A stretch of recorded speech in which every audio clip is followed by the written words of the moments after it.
I want every Jamaican listening to pause for a moment and hear me clearly. What I'm about to say isn't about politics. It isn't about choosing sides. This is about the future of a nation whose voice echoes far beyond its borders. A nation whose culture, courage, and creativity have shaped the world. And when I speak on this, I speak as someone who has watched how global power operates.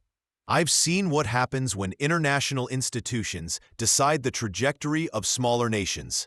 I've seen how policies crafted thousands of miles away can reshape entire generations. So when I looked closely at Jamaica's new IMF agreement, a familiar feeling rose inside me. The same feeling I had when I watched Africa walk down a similar road. The documents always look clean. The promises always sound helpful. But the fine print often takes more than it gives. I am not here to criticize Jamaica.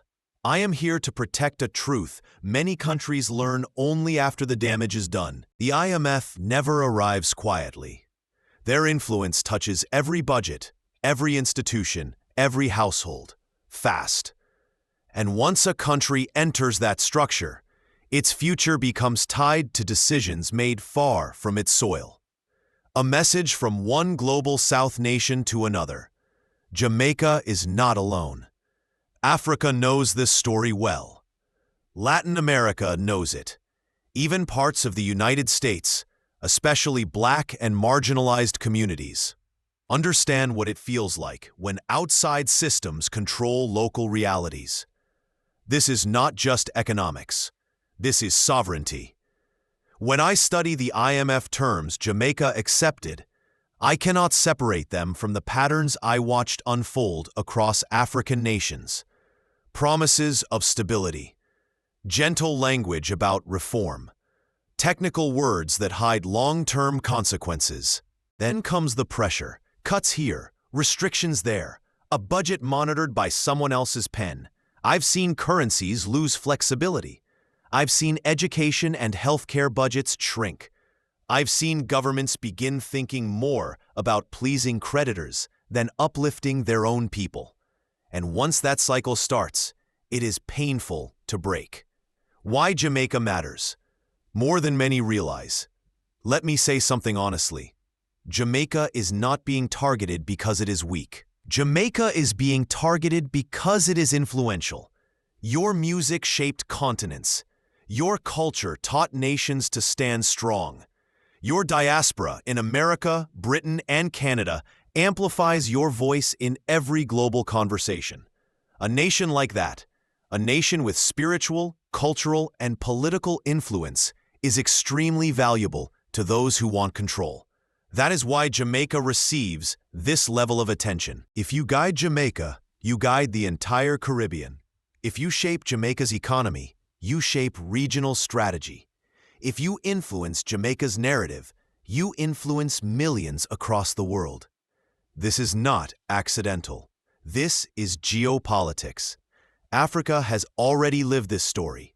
Jamaica doesn't have to. From Nigeria to Ghana to Zambia, I'd have seen the same pattern repeat.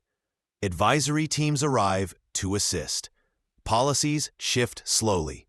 Budgets tighten. Social programs shrink. The people feel pressure long before they understand where it came from. And then comes the final stage, dependency. A country begins waiting for approval before creating its own future. I don't want Jamaica to reach that stage. The Jamaican diaspora saw the warning signs immediately when news of the IMF deal broke. Jamaicans abroad reacted faster than anyone. Why? Because they remember. They remember the structural adjustment years. They remember the sacrifices their families made.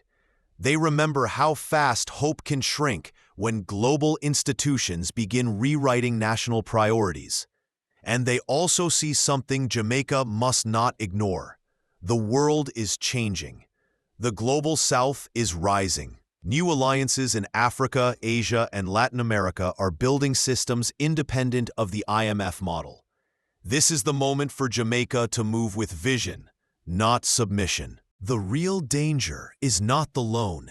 It is the shift in control. The IMF doesn't just reshape economies, it reshapes imagination.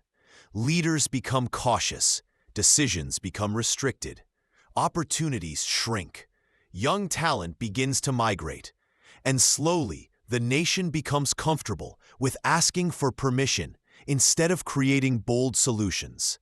That is how sovereignty fades, not through invasion, but through subtle supervision. But there is a way forward, a strong one. Jamaica is not trapped. Far from it. You have something many nations don't: the global power of your diaspora, the cultural influence of your people, the strategic position of the Caribbean, the rising alliances of the global South, the energy and creativity of your youth. No nation with these strengths is powerless. Jamaica can still choose independent partnerships. Africa, Latin America, the BRICS nations, Caribbean regional alliances, diaspora-driven investments, new global South financial systems. The world is shifting. Jamaica must not get tied to structures built in another era. The lesson Africa learned the hard way: own your story. For too long, Africa let others tell its story. That mistake cost us economically, politically, and culturally. Jamaica must not make the same error. Right now, global media, policymakers, and financial institutions are all watching Jamaica. If Jamaica does not define this moment, others will define it for you. Your narrative is your power. Protect it. This is Jamaica's defining moment.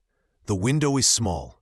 The decisions made today will shape the next generation, not the IMF, not the creditors, not the institutions outside your borders, but you.